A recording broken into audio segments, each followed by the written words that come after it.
एक संत ने मुझे एक बहुत अच्छी बात कही थी। उसने कहा था कि अपने से छोटे व्यक्ति का भी अपराध अगर हो जाए तो बोले उससे भी क्षमा मांगने में बड़े से बड़े व्यक्ति को संकोच नहीं करना चाहिए। कुछ लोग क्या चतुराई करते हैं, दिल किसी का दुखाया और फिर मंदिर में भगवान के सामने जाकर खड़े हो गए कि प्रभु हमसे भूल हो गई, हमको क्षमा करना। क्यों? क्योंकि उससे क्षमा मांगेंगे तो शायद हम छोटे ना हो जाएं। अरे कौन है? हमारा सेवक सहयोगी तो है, अब उससे जाकर कैसे क्षमा मांग लें? वो जो अहंकार है उसको चोट लगती है ना।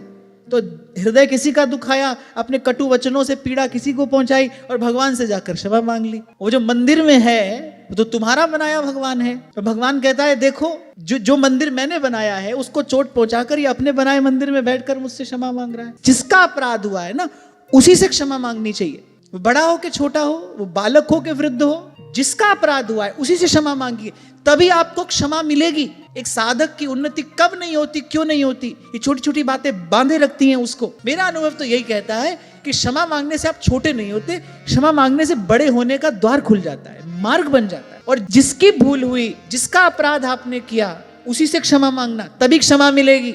यही नियम है, यही सिद्धांत है। किसी को भी पीड़ा पहुंचाई, किसी से क्षमा मांग ली, ऐसी थोड़ी क्षमा मिलती है। क्षमा मांगने का अर्थ ही तो होता है अपने अहंकार को विसर्जित कर देना। आप सोचिए जो क्षमा मांगना है वो क्या है? यही तो है, मैं अपना अहंकार छोड़कर अपनी भूल स्वीकार करता हूं। इसी को विनम्रता कहते हैं और इसी को पात्रता भी कहते हैं। पुराण का वचन है विद्या से विनय, विनय से पात्रता। इसलिए मैंने कहा इसी को पात्रता भी कहते हैं, कृपा की पात्रता। एक बात ध्यान रखना, तुम्हारे लिए ये प्रभु का बनाया नियम कानून किसी भी काल में बदलेगा नहीं। हमको स्वयं को इसके अनुकूल बनाना है, ये हमारी मनमर्जी से नहीं बदलेगा।